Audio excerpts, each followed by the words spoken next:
Good morning, everyone. And I'd like to first just thank the Institute for Policy Studies for organizing this conference.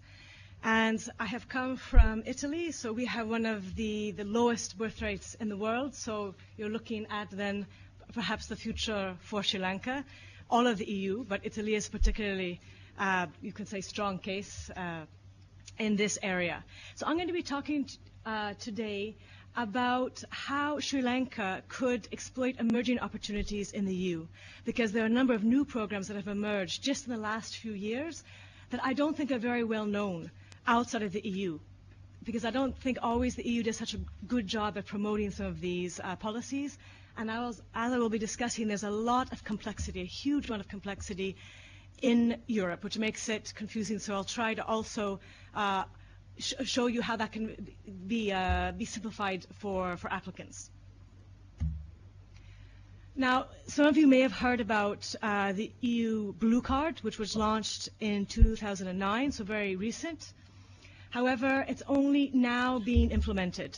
In fact, it was quite slowly transposed into national legislation. The EU actually had to reprimand a number of EU states in 2011 because they still hadn't transposed it into their national legislation.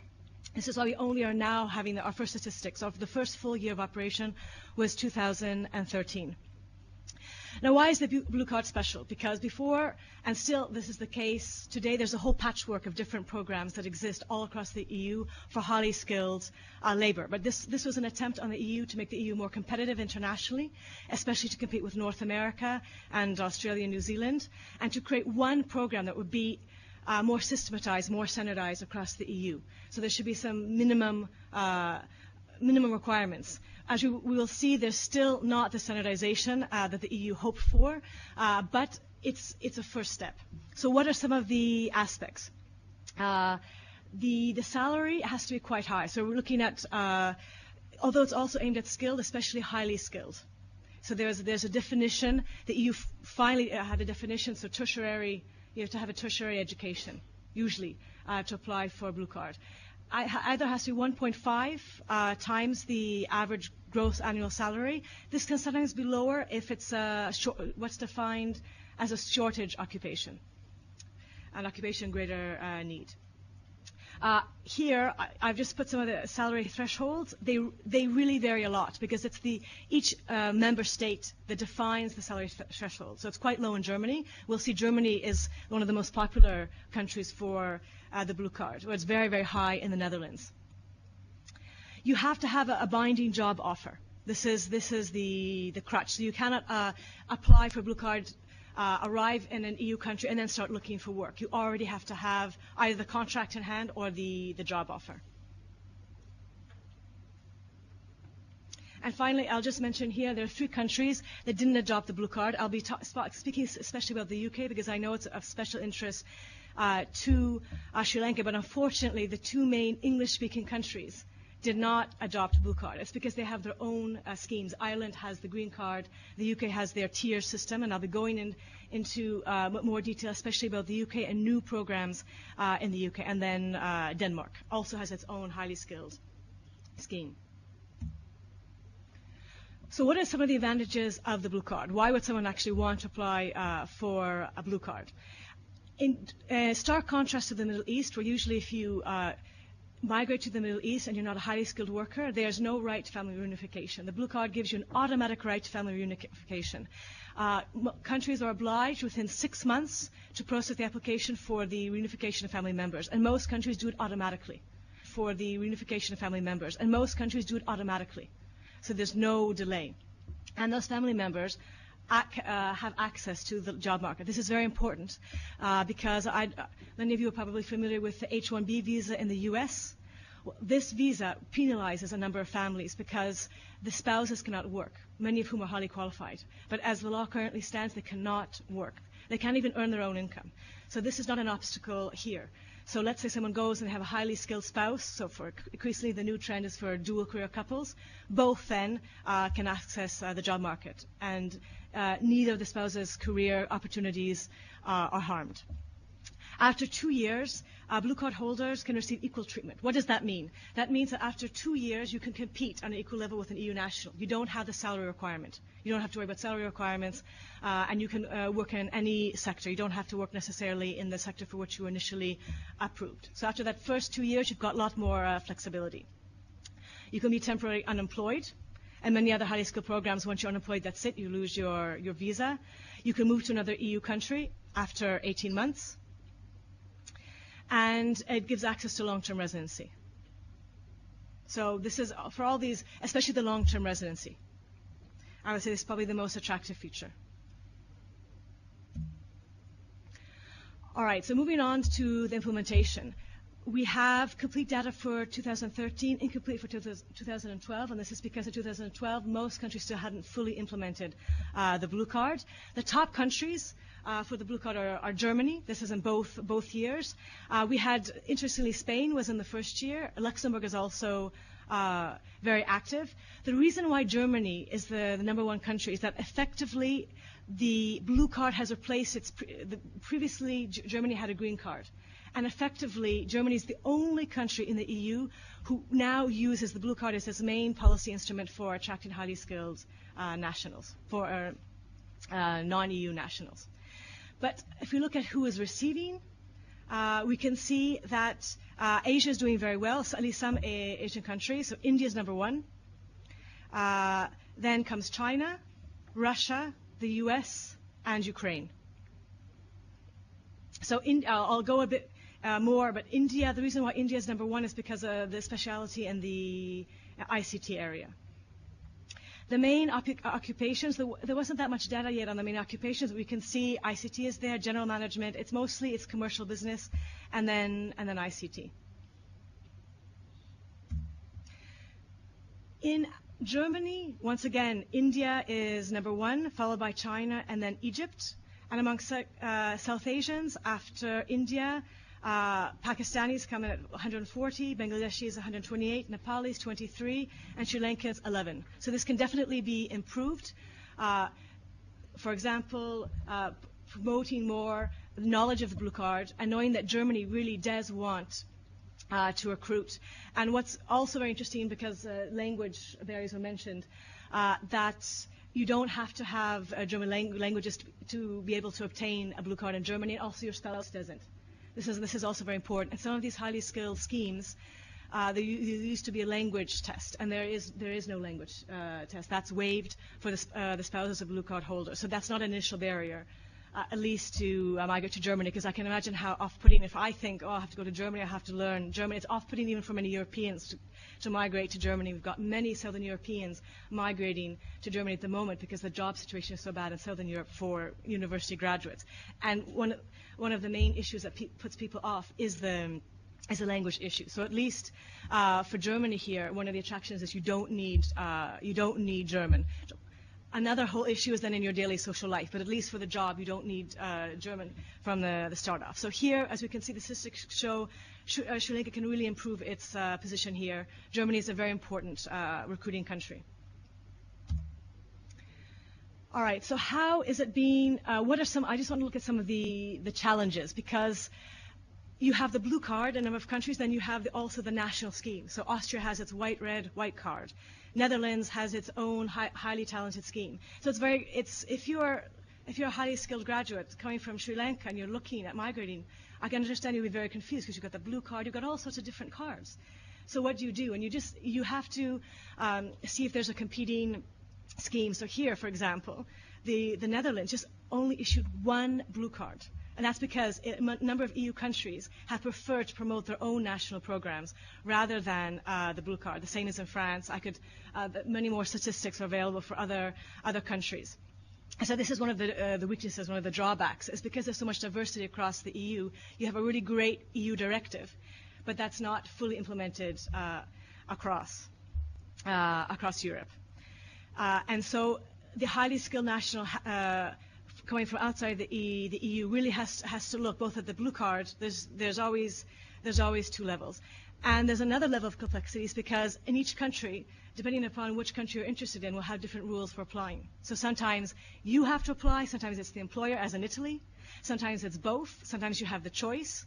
So there's a whole maze of rules. So what you really have to know firsthand is which country that is most interests you, and then go for that country and learn about the regulations of the blue card and see if they've got an alternative and which is more attractive. So for example, here in the Netherlands, often it's more attractive not to apply for the blue card because the salary requirements are not so high. And if you're under the age of 30, this is very important, if you're under the age of 30, you have a lower salary requirement. All right. To move to the UK, because I know this is very important. There's no language barriers, and they don't have the blue card, but they have a number of other new schemes, because the UK is incredible. It seems that every year the policy changes. Every year there's crackdowns that are becoming tougher and tougher on migration.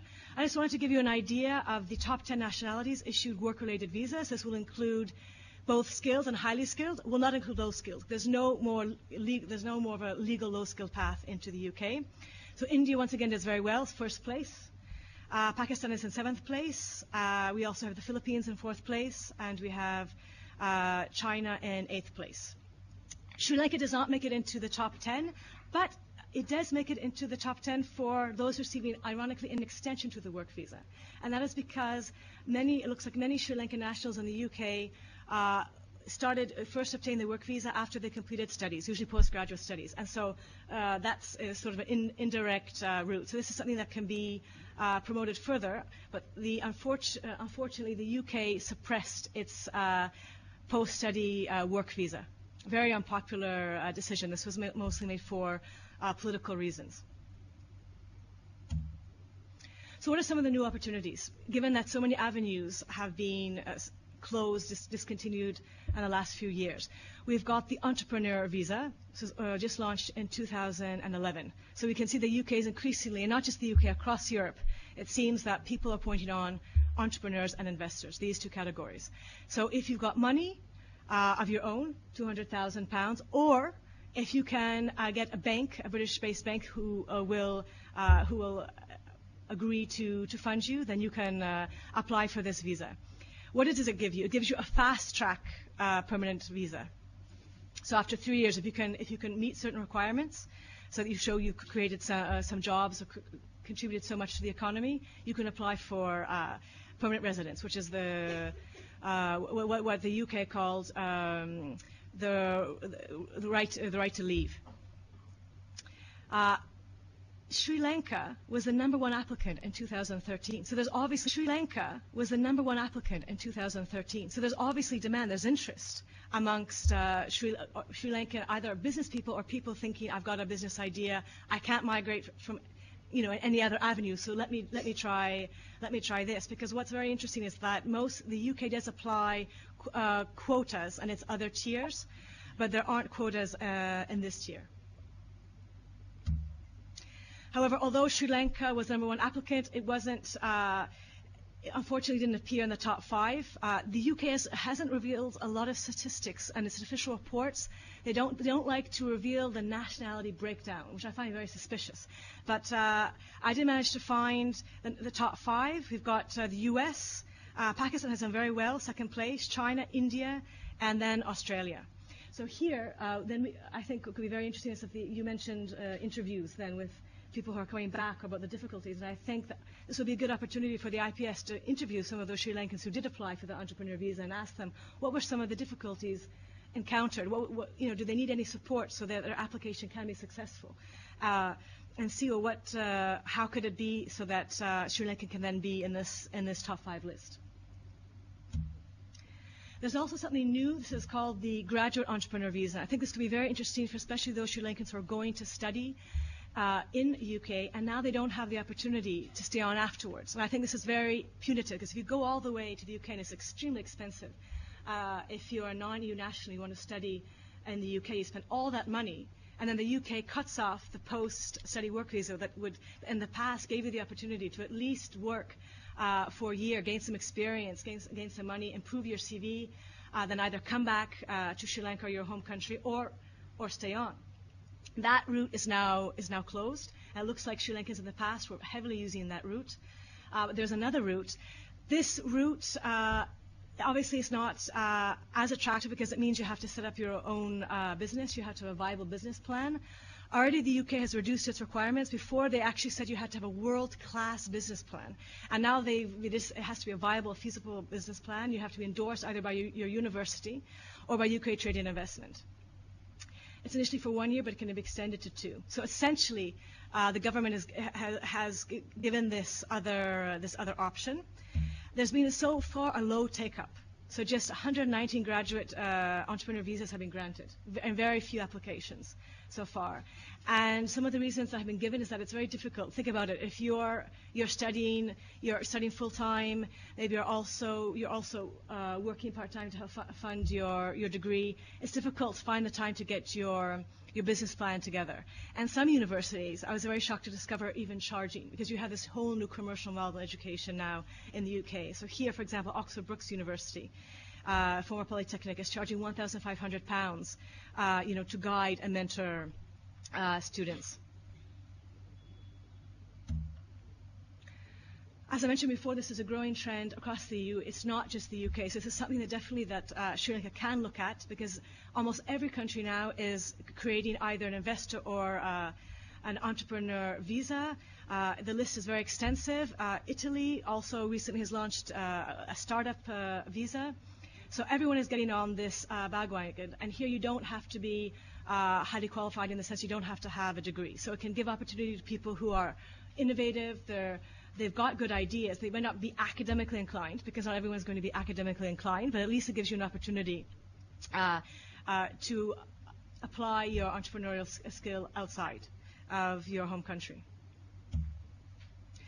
I now want to move to specifically the case of Italy. And I've chosen Italy not only because I'm coming from Italy and I'm based there, but because Sri Lanka and Italy, they signed a bilateral agreement. Relations are very close. There's been training programs, and I wanted to give you an idea of the profile of the community and how that profile could be changed. So how we could change that and make it, as we were discussing this morning, changing the stock of that so it becomes more highly skilled.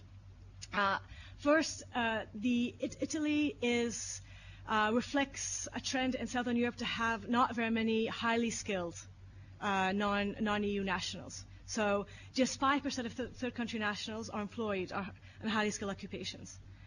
That compares to 53% in the UK and Luxembourg.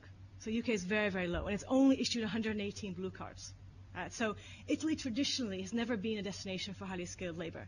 Its migration system is an employer-driven system. So every year the government, they announce what's known as the Decreto Flussi. These are quotas, but these are mostly quotas for, it can be any type of work, but it's mostly low-skilled work, or some you can say medium-skilled work, which is geriatric care and home-based care. Sri Lanka benefits from these quotas. Sri Lanka has a privileged quota of 3,500. That's been in the recent years because of the bilateral agreement that Italy and Sri Lanka have signed. So here we have a profile that in some respects respects what's going on in the Middle East, where 60% of Sri Lankans are employed in low-skilled sectors, and you see especially domestic work. We see here 36%, cleaning work is 12%, restaurant work 10%. Increasingly, I must say, and this is anecdotal from the local Sri Lankan community that I am in touch with in Florence, that more and more of male Sri Lankans are working in industry. They're working in particular in textile factories, and their salaries are quite good. So there is already, I'm seeing, a shift towards other occupations. There is a diversification going on the ground, which I think is very important. And finally, business owners. More and more business owners are coming up. I don't know how many of you have been to Florence, but outside our main market, more and more small food shops are coming up, run by Sri Lankans. And here, the share of business is quite high. It's not as high as some other South Asian nationalities, such as Pakistanis and Bangladeshis, but it's growing. It's 5.6%. And we have a fairly high rate of females as well, 90%. So just to give you an idea of, this is the situation on the ground. Already some diversification is occurring, but much more can happen. I know that a few years ago, my region, which is Tuscany, there was an agreement with Sri Lanka to train workers. This was to take care of all our old people, to work in homes. Then in Italy, we call them kolf, which is the workers who take care of old people in the home. Now, I just want to say caveat emptor. This is better than domestic work in the sense that you have a contract. You're not usually you are living at home, but in Italy this is not socially prestigious work. It's not domestic work, but it's still seen as home-based work. The salary is guaranteed, but it's still not very high. So it's an option, definitely. It's better than domestic work. But I think even better would to move away even from homework, eventually to move away from homework. I wanted to contrast the profile of the Sri Lankan community with the Indian community. Now, I just want to highlight that the Indian community is much larger. It's part of the top 10 in Italy. It's the 6th community now, nationally, of non-EU nationals, whereas the Sri Lankan community is much smaller. It's under 100,000. In Italy, the main difference is that Indians are concentrated in different industries. They're in the dairy industry, milking cows, and all the related industries. Not so much in domestic work, and then in agriculture. And just to point out, when I'm using all these statistics here are based just on those Sri Lankans and those Indians who are illegally resident. It does not include the very numerous Indians and Sri Lankans who are not legally documented, who've arrived, and eventually they will be legally documented within a few years. What's interesting, in a few years. What's interesting, 36% of employed Indians have upper-level secondary education. It's roughly a similar profile. It's slightly higher, 9% have a tertiary education. If we just go back here, only 2.7% of the Sri Lankans have the tertiary. So more Indians have tertiary education in Italy. And their share of business owners is slightly lower, and also the share of women who have set up a business is slightly lower. So roughly, we have sort of similar socioeconomic profiles, but there's one very interesting difference that came up, and that is an income gap, despite the similar profiles.